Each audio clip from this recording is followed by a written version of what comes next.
Good morning, good evening, wherever you are, and welcome back to the Cloudcast. We're coming to you live from our massive Cloudcast studios here in Raleigh, North Carolina. And it is just Aaron this week, but we have a concept I feel like we're going to dig into, and it's something we've talked about many times on the show in many different ways, and that being data. But I feel like there's something more here. There's something we need to dig into. And so we're going to dig into this concept of universal data representation for AI and exactly what that means. And for that, we have Joel Christner, founder and CEO at View. So first of all, Joel, is it View or is it View.io? I want to make sure I get the names correct here. View.io is the domain. We're just called View, though. Thanks for asking. Perfect. Absolutely. So Joel, welcome to the show and give everyone a quick introduction, please. Yeah, absolutely. So Aaron, thanks for having me, and to all of your listeners, thanks for tuning in. My name is Joel Christner. I've been in tech for just about 30 years, did a long run at big companies like Cisco and Dell, did a bunch of startups, and here we are at View, making it easy for enterprises to take advantage of artificial intelligence. So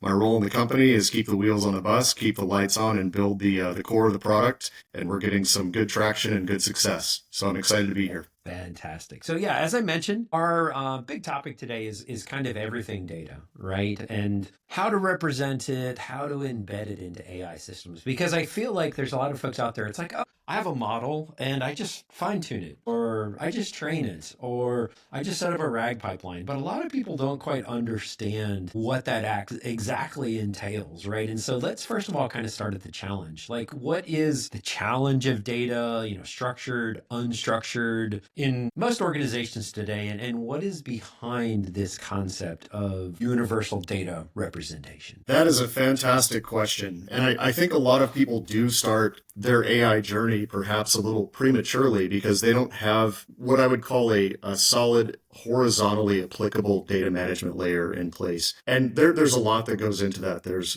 governance, there's provenance, there's lineage. Having an understanding of where your data is, the way that it's structured, who's authoring this data, how it needs to be secured. That's all, part and parcel of a core data management system. And the better prepared you are in that endeavor, the better you're going to be when it comes to deploying AI. Data for data management's sake is very different than data for AI systems. With AI systems, there's obviously the training and the fine-tuning that can go into a model. I think the vast majority of companies out there, when I say vast majority, there's a lot of little companies, right? Not everybody has the resources, the people, the knowledge, the time, the money to go out and train and build their own models and fine-tune them. So the vast majority of people are going to be using off-the-shelf models. And that brings up the next question. How do I take advantage of that model using my own data? And a lot of people think that it's very easy. I'm just going to, drag and drop a file into my model and do RAG, and that'll only get you so far. What we found is that the best approach, or one of the best approaches, there's several, and you'll want to use multiple, right? This is just one of them, is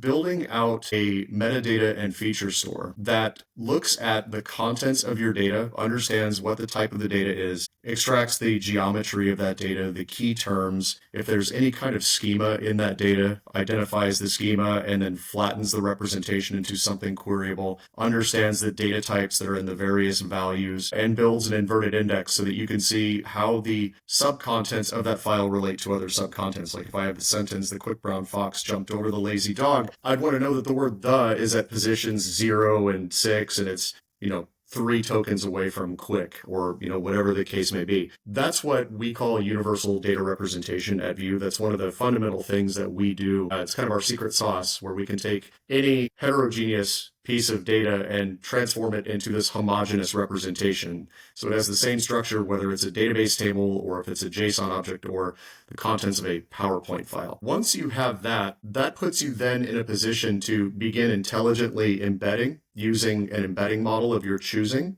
And the resultant embeddings can then be packed into a vector database along with metadata and the contents that can then be a feed to your retrieval augmented generation pipeline. So what that will allow you to do is, if you have something that sits in between the user and the model, that is able to then query that metadata feature store to find relevant contextual documents, that prompt can then be packed and fed to the model with context, allowing the LLM to give a more intelligent, data-centric response rather than just what it's been trained on. So I said a lot. I'll pause there, Aaron, and give you an opportunity to ask any clarifying questions on that. Well, yeah, maybe one, because I think it's worth touching on again or clarifying maybe a little bit more. I mean, the most prevalent solution I'm seeing in customers I speak to is exactly what you were saying, like taking a foundational model or a frontier model, however we want to call those these days, and then simply adding a RAG pipeline to it in most cases. I don't see a lot of organizations necessarily taking the time to fine tune as much. I don't, it's hard to put a number on it, but like, 80/20, 90/10, somewhere thereabouts. But I think the amount of organizations taking the time or having the staff or having the resources or, the amount of GPUs to do fine tuning, I'm just not seeing that as much. But I wanted to clarify, is that what you're seeing as well when it comes to this data representation? It's mainly RAG pipelines and vector databases, or is that maybe a little bit off? I'd say that is the overwhelming majority. And the primary reason for it is even though OpenAI launched ChatGPT in November 2022, so 2.5 years ago, the learning curve, especially as it relates to, training networks and building models, the learning curve is still pretty steep, even though there's just a tremendous amount of information out there, especially when you start talking about engineers in the enterprise, right? They've got a day job, and since there's not a measurable ROI that someone could just apply to a potential AI project to say, we know that if we embark on this journey, we're going to cut customer support costs by 30%.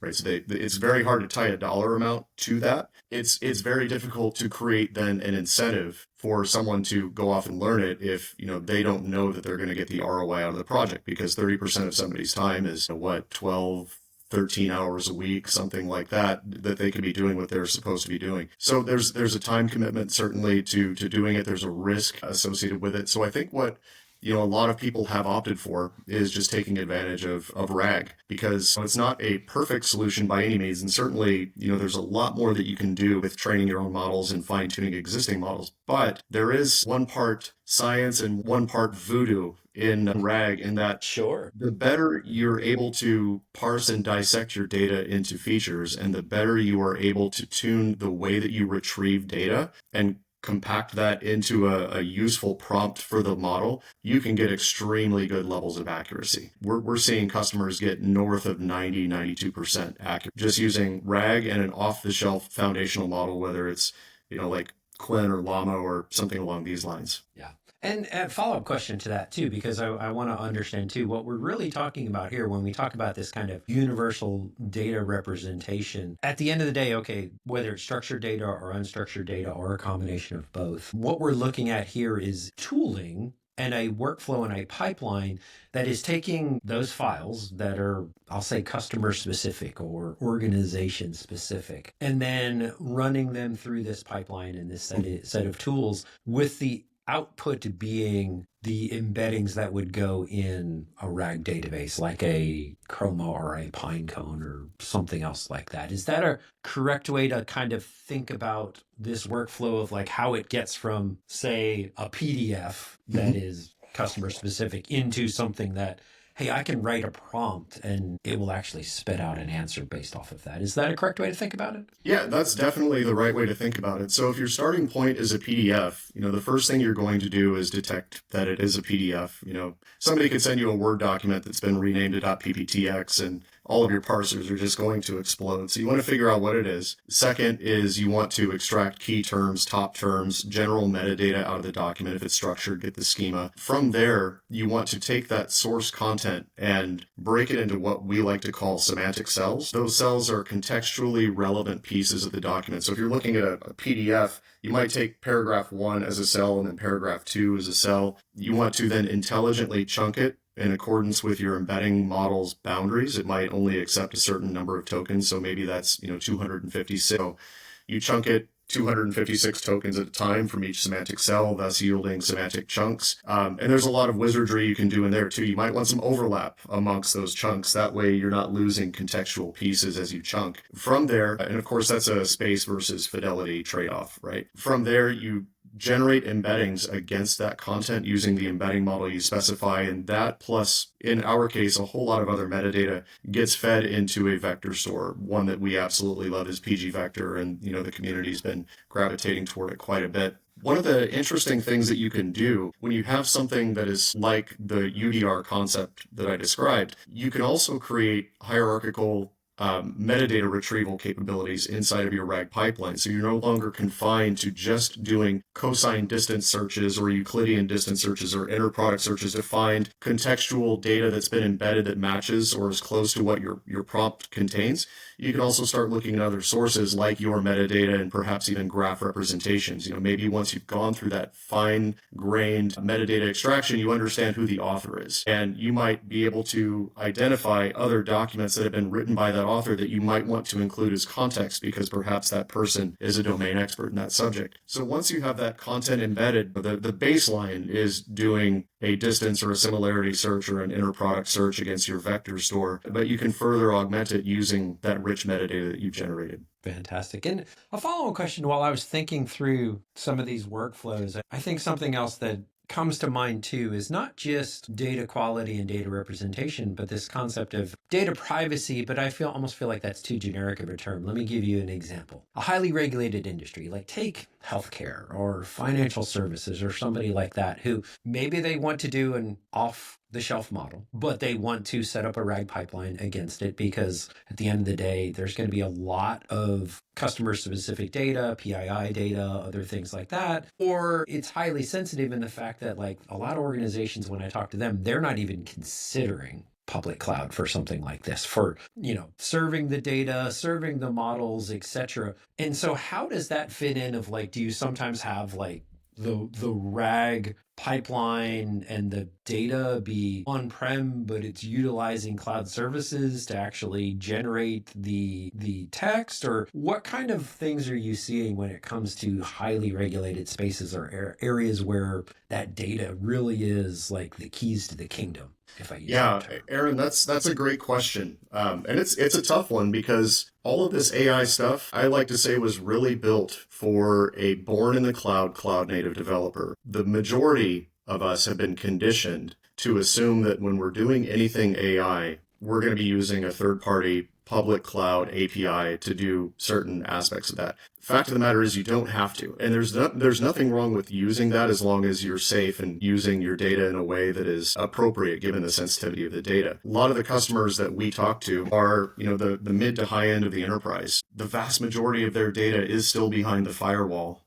because it's confidential, it's protected by regulation, there's company policy, there's intellectual property, there's financials, there's a number of, I mentioned, regulatory, but like HIPAA and others, good luck getting that data. And then not to mention just the general fear that whoever you send that data to might use it in subsequent training, right? Or they might get compromised. It's highly unlikely, but they could. So there are a lot of businesses that want to do everything end to end behind the firewall. The beauty is there's essentially tools that allow you to do just that. And shameless plug, of course, that's my company's bread and butter. We deploy in 15 minutes and you chat with your data inside of 20 once you deploy on a Linux machine behind your firewall. It is literally all enabled by a lot of open source software and of course bespoke software that we've built that runs on premises behind the firewall, and you can take advantage of any model from the internet. The difference is you're not having the conversation against that model on somebody else's server. You're actually pulling that model down to your data center and doing all of your embedding and inference and completions locally.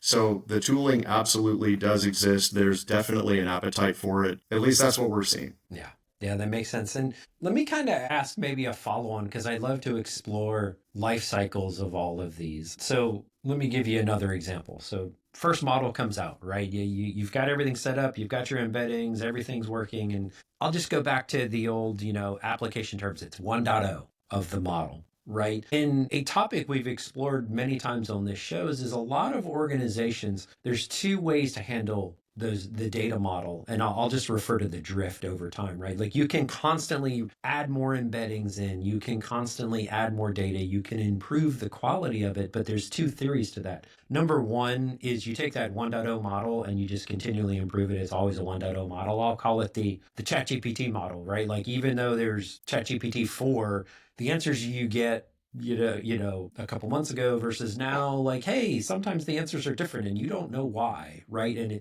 is it just the quality changed? Is it the data set changed? And so what I've seen, especially again, going back to highly regulated spaces, is almost this versioning of the data set and the model. I'm going to have this model with this version of the database, and we're going to call it 1.0, and then eventually we're going to roll out 1.1, which is going to be an improvement. But it's almost like a versioning and control aspect. And so, like, what are you seeing, and what is your recommendations on how to handle this over time? Of course, we want continuous feedback and a continuous improvement, but how do you handle that unpredictability that some organizations would require? Yeah, great question. So, thankfully, there are a lot of, I hate to call them standardized, but there are standardized assessments that models can be evaluated against to give an indicator of their level of accuracy, just being able to answer questions. I think from an enterprise perspective, if you're using a model that is outside of your control, you need a studio of sorts that will allow you to connect a model to one or many different data stores. And those data stores have all of the contextual metadata and embeddings that have been generated against that data so that you can test how the model will handle certain types of questions and certain types of prompts. Within that studio, you should have the ability to modify and manage system prompts. So what you tell the model, give it some boundary conditions on how to respond, what personality to take on, what is in limits and what is off limits, and also the ability to make some adjustments to how retrieval is performed to enrich the prompt for retrieval augmented generation, of course. So if you wanted to restrict it to a certain number of entries and then pull the entire set of documents associated with those entries or just subsets of those documents or do some form of re-ranking, that kind of studio will allow you to quote unquote prototype or beta test an experience. The experience is at the end of the day what you're looking for, right? It's I want to put this thing out in the wild that is informed by this set of data and have, some reasonable understanding and expectation of how the experience is going to go for somebody who's asking it questions. A studio can provide you exactly that. You marry a model to one or more knowledge bases with retrieval parameters and system prompts. And once you dial that in, you can package that and then go deploy it, whatever you want to do.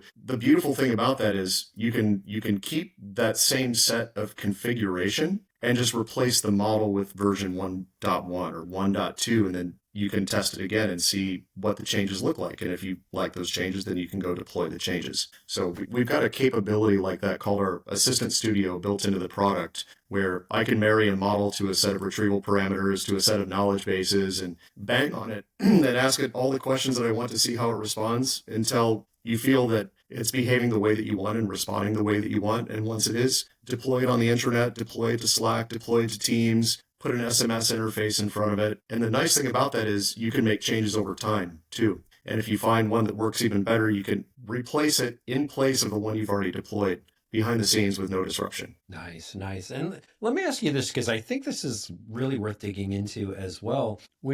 I think it's something that you hear, certain tools and certain technologies, whether it's the frontier models or, the kind of RAG database or some of these other things. I feel like we're starting to get to the point where I don't want to say standard because that's taking it too far and making it too official, but I will just simply say patterns are emerging as far as these are the certain tool sets and this is what it looks like, whether, take this kind of model, take this kind of RAG database, take this kind of tooling and kind of string it all together. To kind of go back to DevOps days, it's the equivalent of building, the CI/CD pipelines and certain tools and patterns developed over time. Are we to the point where those patterns are starting to develop where when you're talking to customers and they want to get going and they want to get going fast, you kind of say, okay, use this model, use this technology, use this tool. Here's how you string it all together. By the way, it's proven, it works. There's lots of other customers out there doing it today.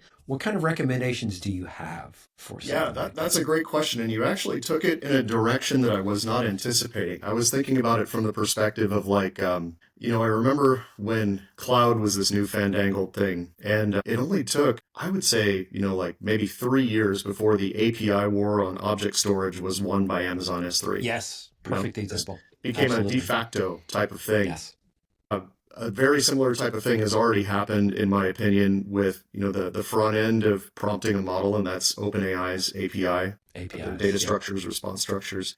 We're starting to see some de facto, I call it de facto standards coming out through the likes of MCP is another example of that. But I think more to your question about the actual end user experience and the use case for that experience, that's a tough one to answer horizontally. Horizontally, it's easy enough to say, if you're going to do a customer support chatbot, you're going to be loading in all of your customer support tickets, your product manuals, troubleshooting guides, account related types of things.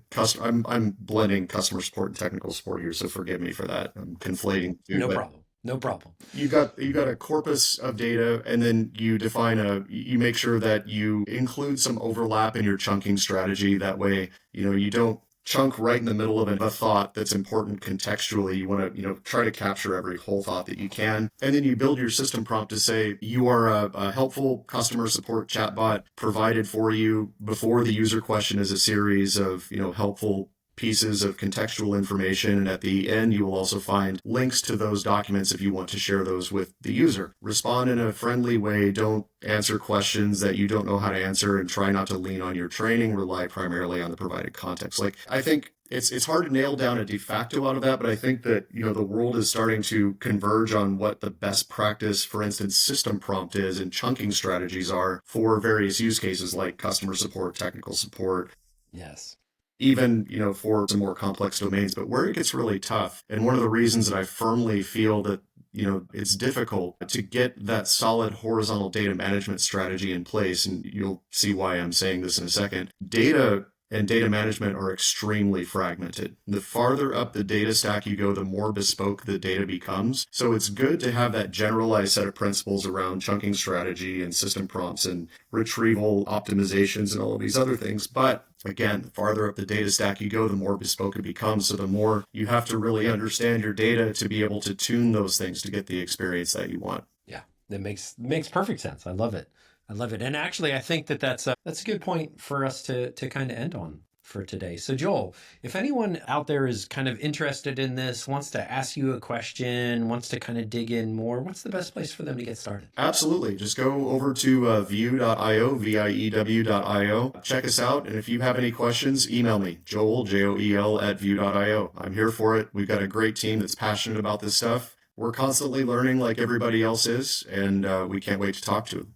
All right. Well, Joel, thank you very much for your time today. And everyone out there, thank you very much for listening this week. And if you enjoy the show, please, of course, tell a friend. If you can leave a review wherever you get your podcast, please leave us a review as well. And of course, we're always looking for feedback and ideas for guests as well. show@thecloudcast.net. On behalf of Brian and myself, thank you everyone for listening. And we will talk to everyone next week.